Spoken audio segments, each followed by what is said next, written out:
France and Saudi Arabia confirmed that they support the political solution to the conflict in Yemen.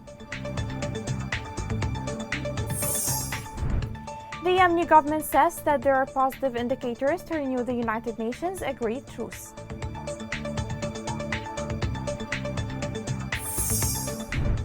People of Taiz continue to suffer under Houthi siege and face dire humanitarian situation.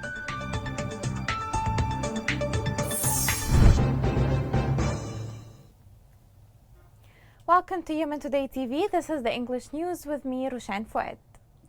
The UN envoy sent to the Presidential Leadership Council an issuance containing the proposed framework for extending the truce. The issuance was received by the Minister of Foreign Affairs in the interim capital, Aden. This came in an attempt to reach a sustainable political solution in Yemen. A joint Saudi-French statement stressed the need to support efforts for a peaceful solution in Yemen. The statement also touched on the importance of resolving international disputes by diplomatic and peaceful means. The French side praised the kingdom's efforts in support for the truce in Yemen and the kingdom's appreciation for France's support for UN efforts to reach a comprehensive political solution.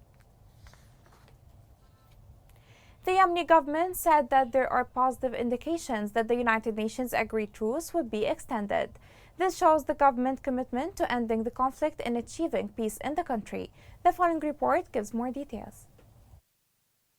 A senior Yemeni official expressed optimism for the renewal of the UN truce in light of active regional and international efforts. The Yemeni official spoke following visits to the region by UN envoy Hans Grunberg and US envoy Tim Lunderking, who were hoping to extend the truce that was established on April 2nd and encourage the Houthis to open Taiz crossings and other locations. The official, who spoke on condition of anonymity, stated that signs were favorable for extending the truce, but declined to provide any specifics or say whether the truce would be extended for 2 months or 6 months. Discussions are ongoing. There is undoubtedly international pressure, but the government insists that the Houthis fulfill their commitments to open roads in Taiz and the rest of the provinces. This is a humanitarian issue, and it will not be overlooked, the official underlined. The UN envoy to Yemen visited the interim capital of Aden during the previous 2 days, but he was unable to meet with the president and other members of the Presidential Leadership Council. According to Yemeni sources, he spoke with Foreign Minister Ahmed bin Mubarak, who relayed the government's position. In his proposal to extend the ceasefire for another 6 months, Grunberg pledged to work on 2 fronts at once, finishing the opening of Taiz's roads and concentrating on the economic side of things. Tim Lunderking, the US envoy to Yemen, emphasized that the Yemeni government has demonstrated a strong commitment to managing the truce, and that the parties must react to the request for an extension. Yemeni parties have criticized the Houthis for escalating military operations on various fronts, as regional and international attempts to prolong the ceasefire and begin extensive political dialogue multiply. Despite the suffering of Yemenis and their desire for peace, the terrorist group continues to mobilize additional forces and weapons on numerous fronts, according to a military source. As the truce comes to an end, the insider noted that the frequency of breaches and attacks has been sharply rising. The British organization Oxfam said that 7 years of war put millions of Yemenis at risk of severe hunger. They explained that the prices of basic food supplies such as wheat, flour, rice, eggs, sugar, and others rose by up to 45%, which are increases that the country has not witnessed since the start of the war. An economic studies center confirmed that the continuation of the conflict in Yemen is leading the country to a real famine. At the same time, the United Nations Population Fund indicated that women and girls are the most affected by the humanitarian crisis in the country. The report also revealed the size of the gap between the exchange rate of the rial against the dollar and the prices of basic commodities in areas controlled by the Houthi militia. People in Taiz continue to suffer under Houthi blockade that has entered its 6th year. What makes things worse is the announcement of aid agencies that they were forced to suspend major programs in Yemen due to tough funding crisis. This report has more on this. The war has forced this family to flee from death in Harat to Sana'a, and now they are settled in these tents and Taiz. Ala Muhammad lost her husband, leaving her behind with 8 children, facing a life of displacement and starvation. These tents do not protect them from summer heat nor the winter cold, and it lacks the minimum requirements such as having a kitchen or even a toilet, and their daily suffering does not stop. I got displaced from Harath to Sana'a and now I'm settled in Taiz. I live in this tent with my 8 children. When it rains, our tents flood and we have no bathrooms or food. We have nothing. Most of the population of Taiz depends on the humanitarian aid provided by the World Food Program, but the delay in distributing food aid and reducing its size to half the ration has made many families live in a difficult living situation amid the lack of job opportunities and sources of income. We waited 3 months to receive our aid and now they said it's going to be 40 kilos, but nothing happened and this will lead to famine. Observers confirm that stopping the humanitarian aid that the majority of families receive from the World Food Program under the tragic conditions imposed by the war will lead to difficult living effects and famine. The World Food Program doesn't give us the aid late. They reduced it more than the half in all governorates, including Taiz. Reducing food aids will lead to a catastrophe to all citizens who completely depend on aid for food. Food aid remains a humanitarian entitlement that must be taken into consideration in Yemen amid the war and the unsettled political and economic situation. Amnesty International organization called on the release of the detained journalist Tawfiq al-Mansouri. The organization revealed that the detained journalist was deprived of urgent health care despite suffering from serious health conditions. They added the journalist should never have been detained in the first place, and authorities must grant him access to the health care. An international organization said that more than 43,000 African migrants are stranded in Yemen. The organization stated that more than 43,000 migrants from Somalia and Ethiopia were stranded across Yemen. The organization, which is affiliated with the United Nations, indicated that they face grave violations and need immediate assistance. The Houthi militia committed murder against a citizen of Al Jarrahi district. Local sources said that the citizen was killed while he was on his way to perform Friday prayers, and he was shot directly with 30 bullets. The sources added they took him to the hospital, but he arrived as a dead body while his father is still in a complete coma. The Houthi militia surrounded a small village in Al Mahwil Governorate. The surrounding has led to killing, wounding, and arresting a number of villagers. This came in a Houthi attempt to subdue anti-Houthi tribes. The Houthi militia launched repeated air attacks towards military sites near the lines of highest access. The military media of the joint forces reported that the militia fired 8 missiles from drones towards military sites of Maghbana. They added the air defenses of the joint forces prevented the Houthi militia from flying over the targeted sites. Yemen's honey is well known globally. Different types of honey are produced and sold locally and internationally. Yet the war has affected this industry like any other thing in the country. Beekeepers now lack important logistics which help them produce honey. The following report gives more details. Yemeni beekeeping dates back at least to the beginning of the first millennium BC. For decades, beekeeping has been an essential part of Yemen's economic life. But thousands of beekeepers are fighting to survive as a result of years of violence and climate change. According to the International Committee of the Red Cross, experts consider Yemeni honey to be among the best in the world, but massive losses in the production have happened since the war began in 2014. The buzz in the family hives has died due to years of war and climate change, which once made honey a productive industry. The bees are being hit by a strange phenomena, and it's either due to climate change or the effects of war. Since 2014, Yemen, one of the most impoverished nations in the world, has been in a bloody conflict. Over the previous 8 years, there have been hundreds of thousands of deaths from fighting, disease, and famine, and the infrastructure of the nation has also been completely destroyed. Yemeni honey, specifically the Royal Sidr, is regarded by experts as some of the best in the world. According to the United Nations, honey is critical to Yemen's economy, with 100,000 households relying on it for a living.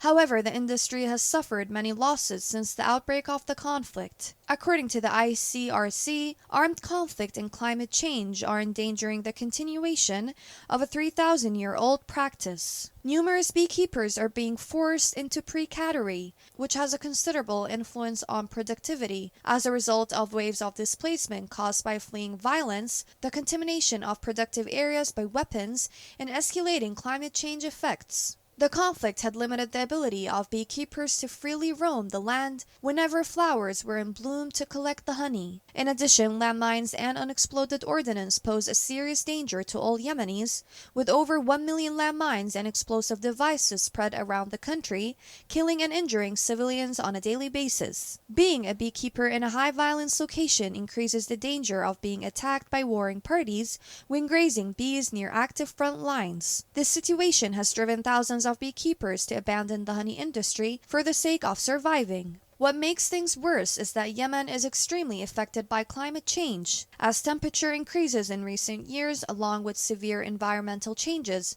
are disrupting the bees' ecology, affecting pollination. Finally, the ICRC is giving financial assistance and training to beekeepers this year, following a similar operation in 2021 that assisted approximately 4,000 of them. Coming next. The United Nations says that fuel imports through Hodeidah port have increased during the truce.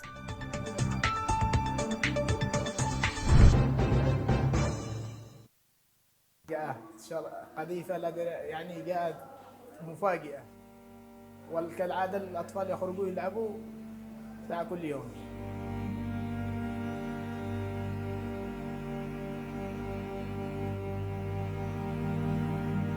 للأسف تم إبلاغنا بوفاة أحد الأطفال صباح اليوم نتيجة تفاقم حالته الصحية ودخوله في مضاعفات، فيما بقية الأطفال منهم لا زال تحت العلاج ومنهم من لا زال تحت الملاحظة. يظل هذه الهدنة، يعني احنا الجوال كالعادة يخرجوا آمنين، هدنة ما فيش أي حاجة. سمعت القذيفة خرجت يعني كالمجنون أجري.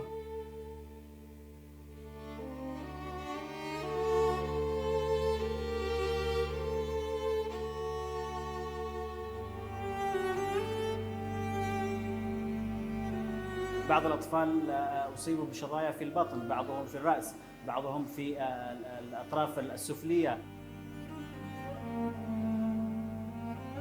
حقيقة نحن نبذل مع المستشفى بحيث لا يتعرض هذول الأطفال إلى إعاقات دائمة قد تؤثر على حياتهم وتسبب لهم إعاقات مستقبلا.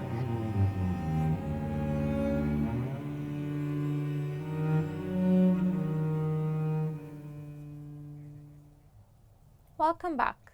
Since the announcement of the UN-agreed truce, restrictions on Hodeidah port have been lifted and more fuel entered into the city. This has facilitated movement of goods among cities and ensured delivery of food supplies to war affected people. This report has more on this. According to a World Food Programme study on Yemen's food security, fuel imports through the Hodeidah port, which is controlled by the Houthi militia, increased considerably compared to the same period last year. The Yemeni government recently announced that the cost of petroleum imports increased by $2 billion in the first half of the year, compared to the previous year. Due to a food crisis caused by the situation in Ukraine, the government underlined the importance of increasing food aid to millions of Yemenis. Yemen's current level of famine is unprecedented, causing enormous suffering for millions of people. Despite ongoing humanitarian assistance, millions of Yemenis remained food insecure, and the number of people facing food insecurity is likely to climb by the end of the year. 17.4 million Yemenis are facing severe food shortages, with 31,000 living in famine-like circumstances. By the end of 2022, severe food insecurity is expected to reach 19 million people, with 161,000 people enduring famine-like conditions. Due to budget constraints, the World Food Programme targeted 8 million individuals with reduced rations in each distribution cycle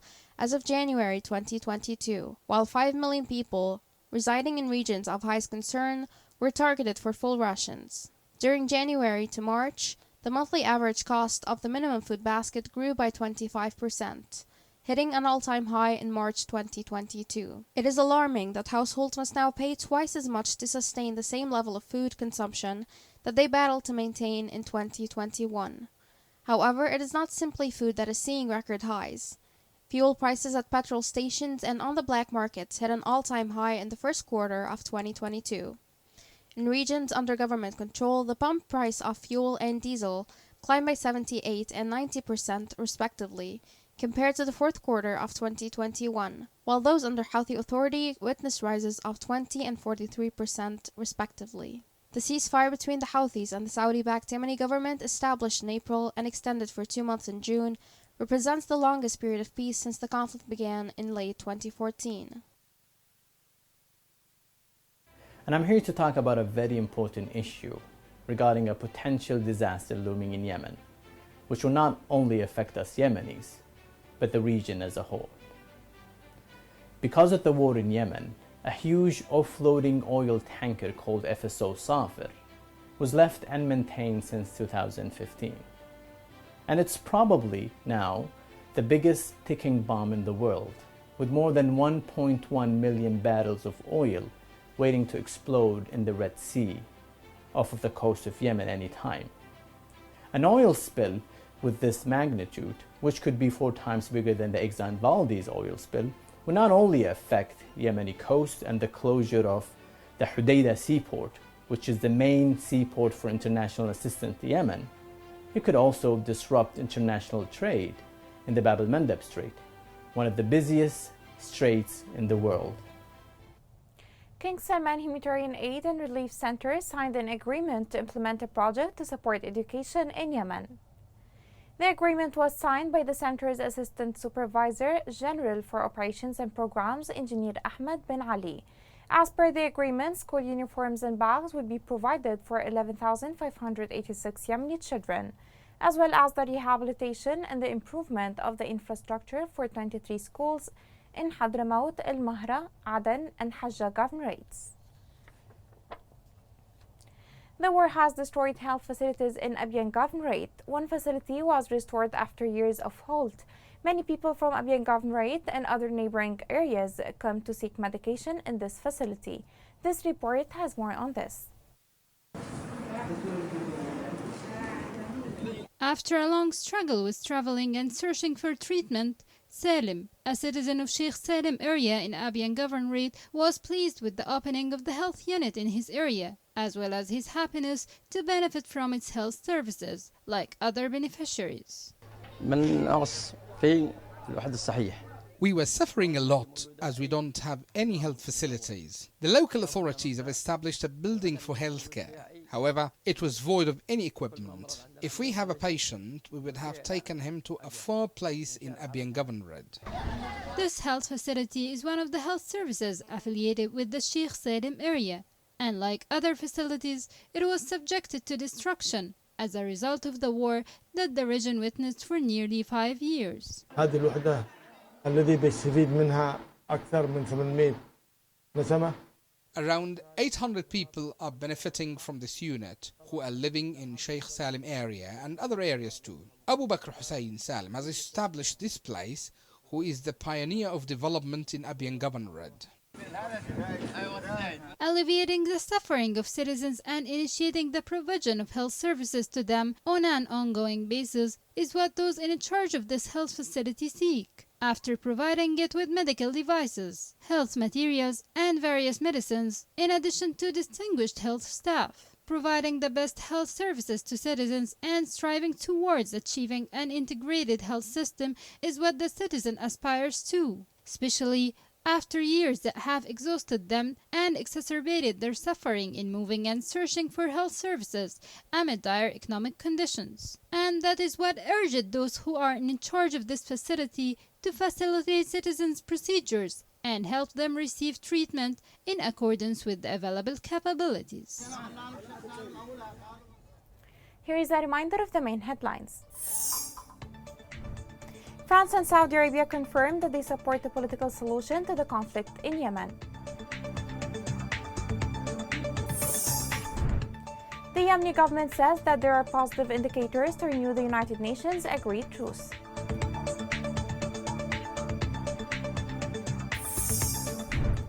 People of Taiz continue to suffer under Houthi siege and face dire humanitarian situation.